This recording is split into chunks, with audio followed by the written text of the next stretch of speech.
Hi friends, ഞങ്ങൾ ഇന്ന് out pass എടുത്തൊന്ന് പുറത്ത് പോവാണ്. അത്യാവശ്യം കുറച്ച് സാധനങ്ങളൊക്കെ വാങ്ങാനുണ്ട്. ഇവിടെ നൈറ്റ് ഇച്ചിരി തണുപ്പൊക്കെ തുടങ്ങിയിട്ടുണ്ട്. പിന്നെ പ്രത്യേകിച്ച് വേറൊരു കാര്യം വാങ്ങാനുണ്ട്, അത് ഞാൻ വഴിയേ പറയാം. ഞങ്ങൾ ഇന്ന് ഞാനും അമൃതയും വൃന്ദേശിയും കുഞ്ഞാപ്പിയും ആദും ചേട്ടനും വാവയാണ് പോകുന്നത്. രേശു ഒന്നും വന്നില്ല. അതുകൊണ്ട് ഞങ്ങൾ രണ്ട് ഇറങ്ങി. ചേട്ടനാണ് അതുപോലെ ഡ്രൈവർ. ഞങ്ങൾ രണ്ട് ഇറങ്ങി അങ്ങോട്ട് പോയിക്കൊണ്ടിരിക്കുകയാണ്. അങ്ങനെ ഞങ്ങൾ ലാൽ ചോക്കിലെത്തി. നമ്മുടെ ആർമി ക്യാൻറ്റീൻ്റെ അടുത്തുനിന്ന് അധികം ദൂരമൊന്നുമില്ല കേട്ടോ. ലാൽ ചോക്കിലെത്താൻ കുറച്ച് നേരമേ ഉള്ളൂ. ഞങ്ങൾ ലാൽ ചോക്കിലോട്ട് നടക്കുകയാണ്.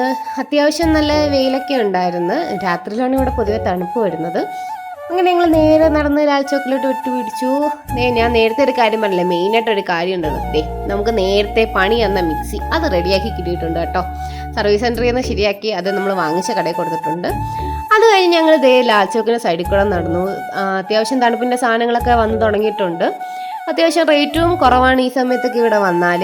അങ്ങനെ ഞങ്ങൾ ലാൽ ചോക്കിൻ്റെ ഒരറ്റം മുതൽ അങ്ങേ അറ്റം വരെ നടന്ന് ഓരോ സാധനങ്ങൾ നോക്കി വേണ്ട സാധനങ്ങളൊക്കെ വാങ്ങിച്ചു. ഷൂവും സോക്സും കാര്യങ്ങളൊക്കെ വന്നു. ഞാൻ ഈ ചുരിദാർ പീസ് എടുത്തു കേട്ടോ. നമുക്ക് അഫോർഡബിൾ ആയിട്ടുള്ള റേറ്റാണുള്ളത്. അതെല്ലാം കഴിഞ്ഞ് ഞങ്ങൾ വേണ്ട ഒരു കടയിൽ കയറി ചായ ഓർഡർ ചെയ്തു. ഞാൻ ചായയാണ് എടുത്ത്, ബാക്കി അവർ കോഫിയും ഒക്കെ വാങ്ങിച്ചു. അതൊക്കെ കുടിച്ച് കഴിഞ്ഞിട്ട് ഞങ്ങൾ നേരെ ഇറങ്ങി തിരിച്ച് ഞങ്ങൾ കോട്ടണിലോട്ട് പോവാണ്.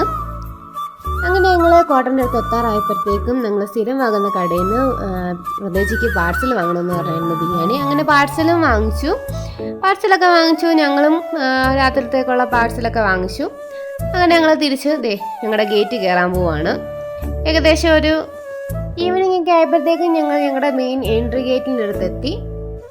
അകത്ത് കയറി കഴിഞ്ഞ് പിന്നെ ഞങ്ങൾക്ക് ഒന്നും കൂടെ ഒന്ന് ചായ കുടിച്ചാലോ എന്ന് ആലോചിച്ചു. അതുകൊണ്ട് ഞങ്ങൾ തുലിപ്പിലോട്ട് നേരെ വെച്ച് പിടിച്ചു. ദീപാവലി തുടങ്ങാനായപ്പോഴത്തേക്കും ഞങ്ങളിവിടെ മാട്ടും തുലിപ്പും ഒക്കെ ഒന്ന് ദീപാവലിക്ക് വേണ്ടി സെറ്റാക്കിയിട്ടുണ്ട്. നേരെ ഞങ്ങൾ തുലിപ്പിലെത്തി. തുലിപ്പിൽ നിന്ന് കോഫി കുടിക്കാമെന്ന് വെച്ചു. അങ്ങനെ കോഫിയും ചായയൊക്കെ വാങ്ങിച്ചു. അങ്ങനെ ചായയും കോഫിയൊക്കെ കുടിച്ച് കഴിഞ്ഞിട്ട് ഞങ്ങൾ തിരിച്ച് കോട്ടണിലോട്ട് പോവുകയാണ്. നല്ലൊരു ദിവസമായിരുന്നു. രശ്മേശി ഇല്ലാത്തതിൻ്റെ ഒരു കുറവുണ്ടായിരുന്നു. പിന്നെ ഞങ്ങൾ അത്യാവശ്യം സാധനങ്ങളൊക്കെ വാങ്ങിച്ചു. ഇനി അടുത്ത വീഡിയോ കാണാം. Okay, bye, good night.